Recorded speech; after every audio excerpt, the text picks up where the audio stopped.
सोचिए, एक औरत जिसके सिर पर उसके ही पति ने लोहे का हेड कवच चढ़ा दिया है, उसमें निकली हुई नुकीली सलाख सीधे उसकी जबान को दबा रही है ताकि वो एक शब्द भी न बोल सके। पीछे से ताला लगा देता है और चाबी सिर्फ उसी आदमी के पास जो उसका पति है। वो औरत हिम्मत भी नहीं करती कि जरा सा विरोध करे, क्योंकि उसे पता है अगर उसने जरा भी नाफरमानी की तो अगली सजा और भी बेरहम होगी। जब पति चाबी निकालकर चला जाता है, तब कहीं जाकर वो औरत डरते डरते अपना सिर हिलाती है, जैसे हर सांस भी उधार की हो। लेकिन ये जुल्म आज शुरू नहीं हुआ था, 3 दिन पहले की बात है। सुबह का वक्त, घर के अंदर एक ऐसी हरकत होती है जिसे कोई पिता करने की कल्पना भी नहीं कर सकता।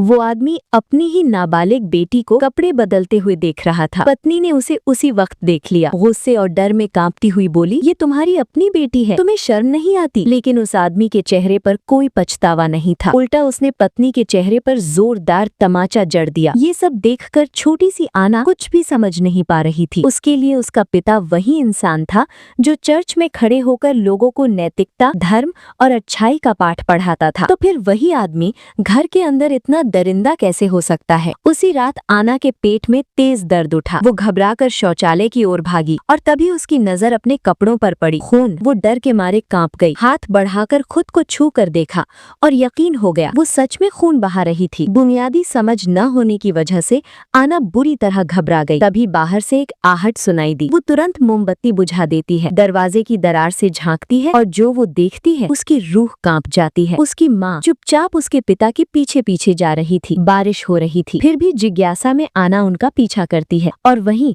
उसकी आंखों के सामने उसका पिता ईश्वर की मर्जी का नाम लेकर उसकी माँ को बेरहमी से कोड़े मार रहा था। माँ की चीखें आना के दिल को चाकू की तरह चीर रही थी, लेकिन वो कुछ भी नहीं कर सकती थी। उस रात माँ का दर्द सुनने वाला कोई नहीं था। वो आना के कमरे में आई, उसे कसकर सीने से लगाया और फूट फूट कर रो पड़ी। अगली सुबह आना खून से सने कपड़े धो रही थी। माँ ने उसकी हालत देखी, धीरे धीरे सब पूछा। जब सच्चाई समझ आई तो उसने आना को प्यार से समझाया, ये डरने की बात नहीं है, ये लड़की के बड़ा होने की निशानी है। फिर वो उसे नहलाने ले जाती है, लेकिन आना के मन में अब भी डर था। वो अपनी माँ से सवाल करती है, आखिर क्यों? पापा घर में जो चाहे करते हैं, कोई उन्हें रोकता क्यों नहीं? माँ उसे समझाने की कोशिश करती है, लेकिन आना ये सब मानने को तैयार नहीं थी। और तभी दरवाजा अचानक खुलता है। पिता बिना दस्तक दिए अंदर घुस आता है। वो माँ को किसी बहाने बाहर भेज देता है और कमरे में आना अकेली रह जाती है। आना डर के मारे वो दोनों हाथों से अपनी छाती ढक लेती है और उसी पल पिता जोर से बाहर खड़ी पत्नी को सुनाता है, देख लिया,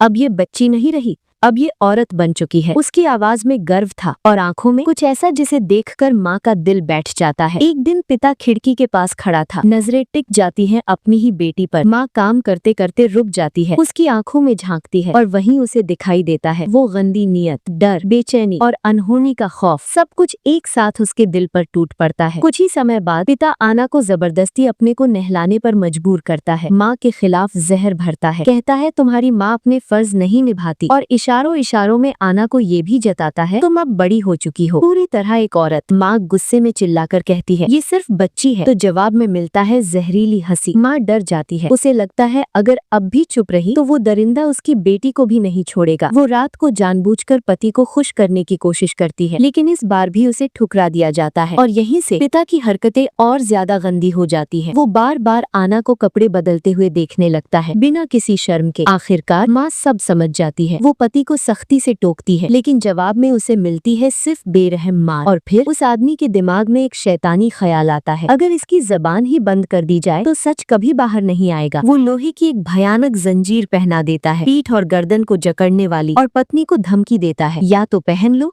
या फिर अंजाम और भी भयानक होगा। 3 दिन बाद आना और उसकी माँ चर्च में प्रार्थना के लिए बैठी थी। आना धीरे से पूछती है, माँ तुम पापा के खिलाफ खड़ी क्यों नहीं होती? अगर मैं तुम्हारी जगह होती तो ऐसी जिंदगी से बेहतर मर जाना समझती। उसी वक्त मंच पर वही पिता खड़ा था, सफेद चेहरे के पीछे छुपा हुआ राक्षस। वो लोगों को धर्म, नैतिकता और ईश्वर का पाठ पढ़ा रहा था। और तभी अचानक कुछ ऐसा होता है जिससे पूरे चर्च में हड़कंप मच जाता है। लोग डर के मारे चीख उठते हैं। पिता कुछ पल के लिए घबरा जाता है, लेकिन फिर खुद को संभालता है और बिना रुके प्रार्थना पूरी कर देता है। आना की आंखों में आंसू थे, दिल में डर, और सामने खड़ा था एक ऐसा इंसान जो इंसान कहलाने के काबिल ही नहीं था। घर लौटकर वो आदमी खुद को कोड़े मारने लगता है। उसे लगता है जैसे खुद को सजा देकर खुद को कोड़े मारकर वो ये साबित करना चाहता हो कि पत्नी की मौत का उस पर कोई बोझ नहीं। अभी सुबह की रोशनी ठीक से फैली भी नहीं थी और वो आदमी सीधे आना के कमरे में जा पहुंचता है, बिना किसी शर्म के, बिना किसी डर के। वो आना से कहता है, ईश्वर ने मुझे माफ कर दिया है, और ये कहते ही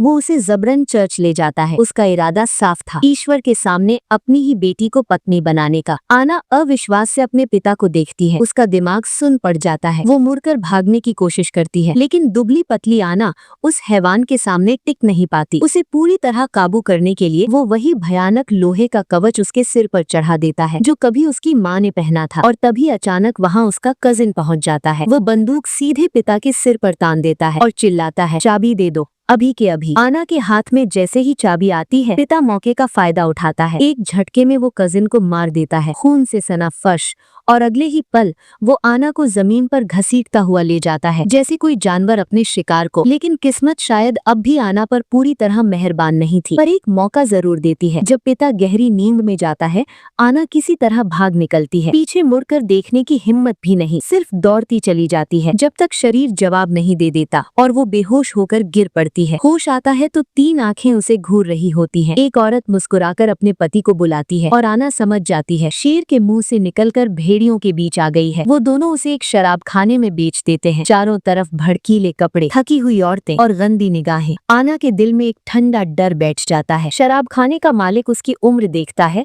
और उसे भाग दौड़ के काम पर लगा देता है। लेकिन एक दिन एक शराबी उसे पकड़ लेता है। उसकी नीयत साफ नहीं थी। दोनों के बीच खींचतान होने लगती है और तभी मैरी सामने आती है। वो कहती है, इसे छोड़ दो, मैं तुम्हारे साथ रहूंगी। लेकिन शराबी नहीं मानता। वो आना पर झपटता है और ठीक उसी पल एक गोली चलती है। मैरी ने उसे वहीं ढेर कर दिया था। ये मामला पूरे इलाके में फैल जाता है, शोर मच जाता है। लोगों को शांत करने के लिए शराब खाने का मालिक एक भयानक फैसला करता है, मैरी को सबके सामने सजा देने का। आना सब कुछ देखती है और अंदर से पूरी तरह टूट जाती है। कुछ दिनों तक वो ना खाती ना पीती, कुछ बोल नहीं पाती। मालिक के समझाने पर वो धीरे धीरे इस हकीकत को स्वीकार करना सीखती है और वक्त तेज से आगे बढ़ जाता है। 7 साल बीत जाते हैं। अब आना की जिंदगी में एक नई दोस्त आ चुकी होती है। दोनों अक्सर बात करती हैं, यहाँ से भाग जाने की, किसी नई दुनिया में नई जिंदगी शुरू करने की। लेकिन उन्हें क्या पता था कि आने वाला तूफान अब और भी भयानक होगा। एक दिन शराब खाने में जोरदार बहस छिड़ जाती है। लोग इकट्ठा हो जाते हैं और तभी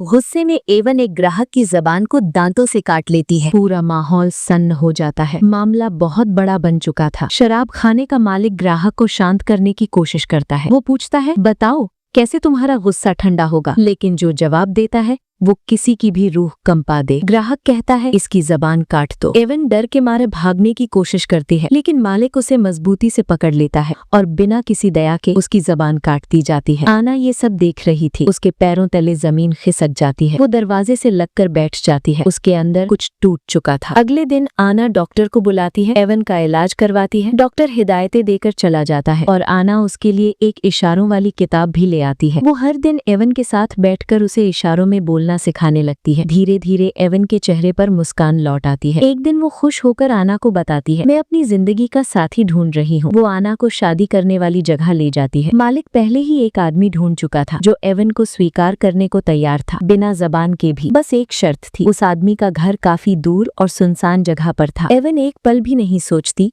और हाँ कह देती है। आदमी की तस्वीर देखकर वो नए जीवन के सपने देखने लगती है। जाते वक्त वो आना को भावुक होकर गले लगा लेती है। लेकिन जाने से पहले एवन को आखिरी दिन भी काम करना पड़ता है। कारोबार में मंदा था। मालिक बार बार चेतावनी देता है, इस ग्राहक को खुश रखना, ये बहुत बड़ा आदमी है। और तभी आना की नजर नीचे जाती है। उसका दिल जोर से धड़क उठता है। वो ग्राहक उसका अपना पिता था और उसने खास तौर पर आना को बुलवाया था। डरते कांपते कदमों से आना कमरे में जाती है। आदमी आगे बढ़ता है, उसकी गर्दन पर बनी काली तिल्ली को छूता है और यकीन कर लेता है यही वो लड़की है जिसे वो सालों से ढूंढ रहा था। वो धीरे धीरे उसकी आंखों से पट्टी हटाता है। आना का पूरा शरीर कांपने लगता है। वो चीख कर उसके गुनाहों की याद दिलाती है, लेकिन पिता और ज्यादा भड़क जाता है। वो गुस्से में अपनी बेल्ट खोलता है। आना मदद के लिए चीखती है, उम्मीद करती है कोई सुन ले, और तभी एवन आवाज सुनकर दौड़ती हुई आती है। वो सामने खड़े उस हैवान पर वार करती है, लेकिन वार जानलेवा नहीं होता। गुस्से से पागल होकर वो आदमी एवन को मार देता है। आना आना की आंखों के सामने अंधेरा हो जाता है। जैसे ही पिता आगे बढ़ता है,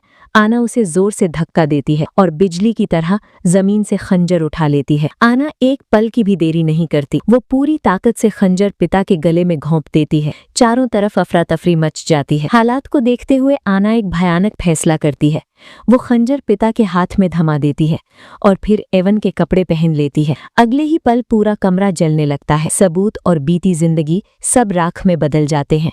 नई जिंदगी शुरू करने के लिए आना एक ऐसी कुर्बानी देती है जिसे सुनकर रूह कांप जाए। वो खुद डॉक्टर के पास जाती है और अपनी जबान कटवा देती है। अब वो एवन बन चुकी थी। एवन के होने वाले पति से वो कभी मिली भी नहीं थी, फिर भी शादी हो जाती है। वक्त गुजरता है, उनके यहाँ एक बेटी पैदा होती है। साथ ही पति की पहली शादी से एक बेटा भी था। तीनों मिलकर एक खुशहाल परिवार बन जाते हैं। लेकिन खुशियां यहाँ टिकने वाली नहीं थी। एक दिन आना अपनी बेटी को लेकर चर्च जाती है और जैसे ही वो मंच की ओर देखती है, उसका दिल रुक जाता है। वहाँ प्रार्थना कर रहा पादरी कोई और नहीं, उसका मरा हुआ पिता था। चेहरे पर वही नकाब, आंखों में वही दरिंदगी। आना खुद को संभालती है ताकि उसका पति कुछ समझ ना सके। इसी बीच एक गर्भवती महिला को तेज दर्द उठता है। आना, जो अब दाई बन चुकी थी, उसे प्रसव कराने जाती है। वो ऊपर देखती है और पिता की घूरती निगाहों से उसकी रगों में खून जम जाता है। वो सबको बाहर भेज देती है। बच्चे का हाथ बाहर आ चुका था, लेकिन सिर बहुत बड़ा था। प्रसव अटक चुका था और मजबूरी में आना को एक दिल तोड़ देने वाला फैसला लेना पड़ता है। उसी रात बाहर कुछ आवाजें आती है। आना देखने जाती है तो एक आदमी कोने में बैठा दिखाई देता है। वो उस गर्भवती औरत का पति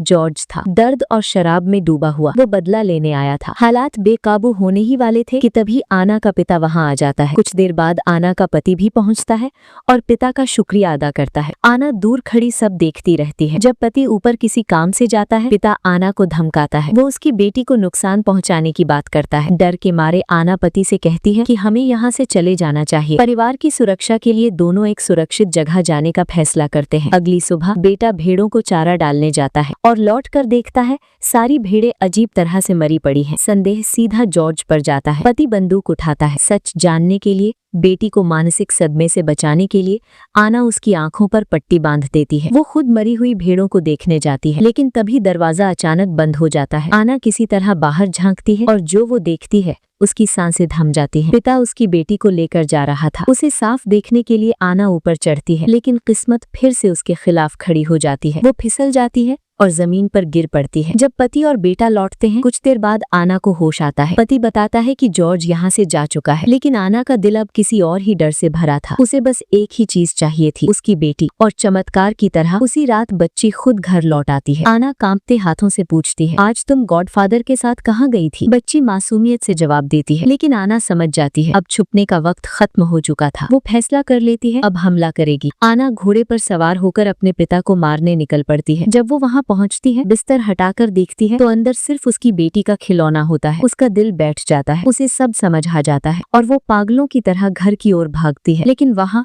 एक और तबाही उसका इंतजार कर रही थी। उसका पति खून से लथपथ पड़ा था। आखिरी सांसों में वो बस इतना कह पाता है, बच्ची को बचाओ। अब आना, बेटा और बेटी तीनों साथ निकल पड़ते हैं। रास्ते में चलते चलते अचानक उन्हें पिता की आवाज सुनाई देती है। आना पेड़ के पीछे छुप जाती है, बंदूक तान लेती है और जैसे ही गोली चलाने ही वाली होती है, पिता वहां से गायब हो जाता है। वो किसी तरह बच निकलते हैं और आगे बढ़ते हैं। जंगल के रास्ते में गाड़ी उछलती है और बंदूक नीचे गिर जाती है। बेटा जैसे ही बंदूक उठाने उतरता है, गोली चलती है। बेटा जमीन पर गिर जाता है। आना की चीख जंगल में गूंज जाती है, लेकिन वो जानती थी अगर अब रुकी तो बेटी भी मर जाएगी। आंसू पीकर वो आगे बढ़ती है। कई मुसीबतों के बाद वो अपने ससुराल पहुंचती है। सब कुछ सुनकर ससुर टूट जाता है और तभी आना को साफ समझ आ जाता है, जब तक उसका पिता जिंदा है उसकी जिंदगी कभी सुरक्षित नहीं होगी। वो बेटी को सुरक्षित जगह पर सुला देती है और खुद हाथ में बंदूक लेकर दरवाजे पर बैठ जाती है। कुछ देर बाद पिता सामने आता है। वो मुस्कुराकर खौफनाक बात कहता है, मैं तुम्हें जिंदा रखूंगा ताकि तुम अपनी बेटी को औरत बनते देख सको। डर के मारे आना भागकर बेटी को देखने जाती है, लेकिन वहाँ एक और लाश उसका इंतजार कर रही थी। उसका ससुर मारा जा चुका था। अब सब कुछ खत्म हो चुका था। आना बेटी को उठाकर भागने की कोशिश करती है, लेकिन तभी पिता उसे पकड़ लेता है। लेकिन माँ होने की ताकत शायद सबसे बड़ी ताकत होती है। बेटी की जान के डर से आना पूरी ताकत से अपने हाथ मरोड़ती है। रस्सी छूट जाती है। वो पास पड़ी केरोसिन लैंप उठाकर पिता की ओर फेंकती है और उसी पल